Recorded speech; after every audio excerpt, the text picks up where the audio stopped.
Nei giorni scorsi un grande ramo di questo gelso si è spezzato ed è crollato sulla cancellata del signor Giovanni. Siamo in via Santa Cristina, zona periferica di Parona.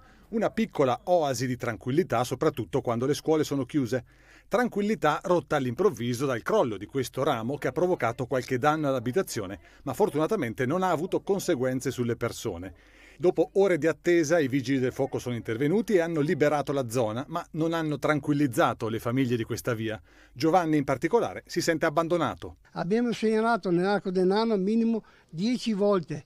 Non risponde nessuno. Non so con chi parlare, non so come fare una denuncia che ha avuto un piccolo danno e non lo so, peggio di così. Siamo rimasti bloccati per 6 ore finché arrivano i vari, perché l'albero è caduto lì. Non potevo uscire perché adesso ho una frattura qua al collo.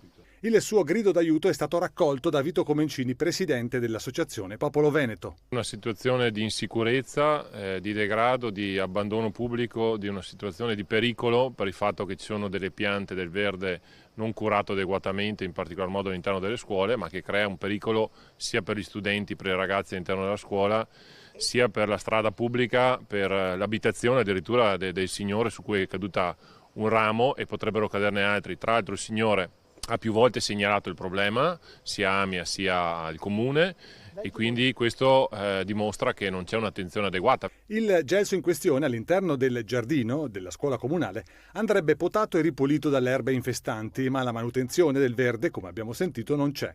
Degrado anche nel vicino sentiero pedonale che conduce ad una nuova pista ciclabile. Qui i lavori sono finiti da tempo, ma la situazione è bloccata e il nuovo percorso tuttora inagibile.